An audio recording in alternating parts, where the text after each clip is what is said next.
ចាជំរាបសួរបងប្អូនទាំងអស់គ្នាជួបនឹងខ្ញុំម្ដងទៀតហើយចាថ្ងៃនេះខ្ញុំចង់ចែករំលែកពីរបៀបធ្វើខ្ទឹមជ្រក់ញ៉ាំជាមួយពងទាកូនកបានពងមាន់អាំងកបានចា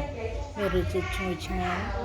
បងប្អូនអាចសាករៀនធ្វើបាននៅផ្ទះបានវិធីងាយស្រួលមែនទែនក៏តែមានខ្ទឹមម្ទេសនិងទឹកខ្មេះស្ករនិងអំបិលចាមុនមកពីរបៀបធ្វើនិងគ្រឿងផ្សំសូមកុំភ្លេចជួយ Subscribe Channel របស់ខ្ញុំម្នាក់មួយផងដើម្បីទទួលបានវីដេអូថ្មីៗនៃខ្ញុំចាឥឡូវកុំឲ្យខាត់ពេលយូរចូលមកពីរបៀបធ្វើនិងគ្រឿងផ្សំទាំងអស់គ្នាចាឥឡូវមកពីគ្រឿងផ្សំទាំងអស់គ្នាចានេះទឹកខ្មេះចំនួន8ស្ព្រាស្ករស4ស្ព្រាបាយអំបិលកន្លះស្ព្រា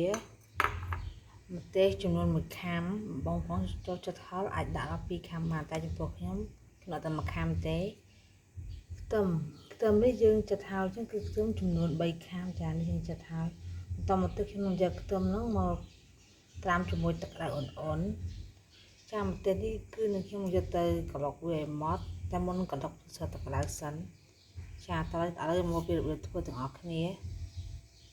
ចាឥឡូវយើងចាប់ផ្ដើមលាយគ្រឿងដំបូងខ្ញុំដាក់ទឹកខ្មេះចូល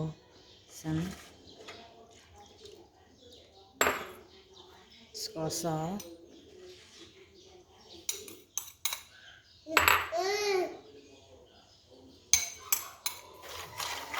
អំបិល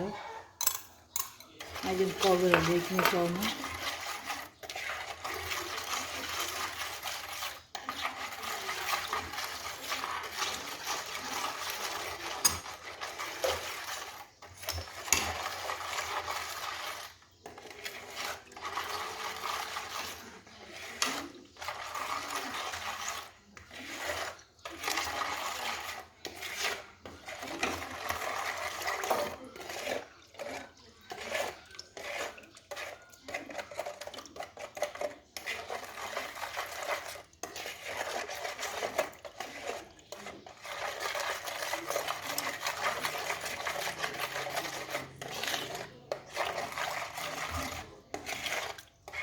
ចាយើងកូរវារលាយចូលក្នុងចឹង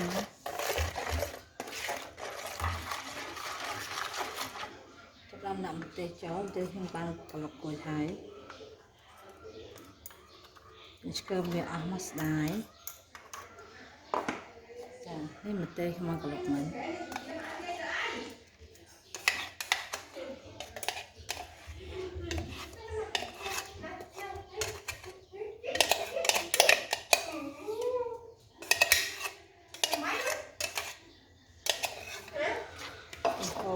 កូរវាមកទៅណាកូរវាចូលជាតិគ្នា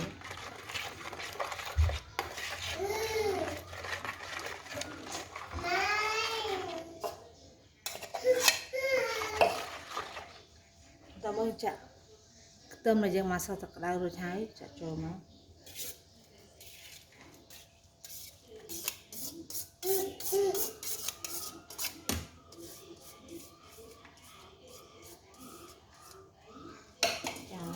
កូរអញ្ចឹង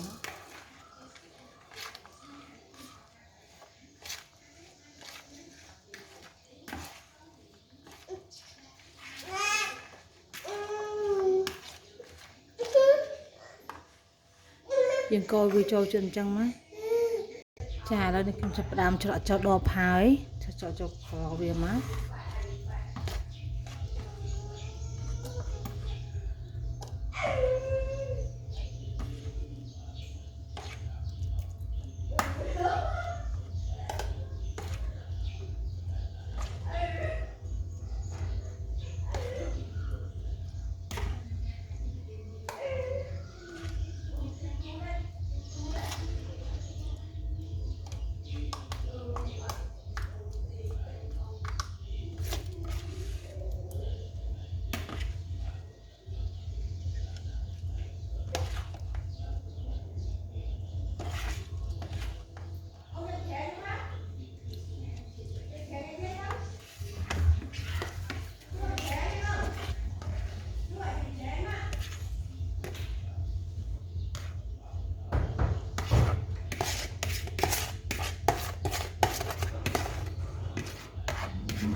แล้วคือช่วยยังบางตัวเลย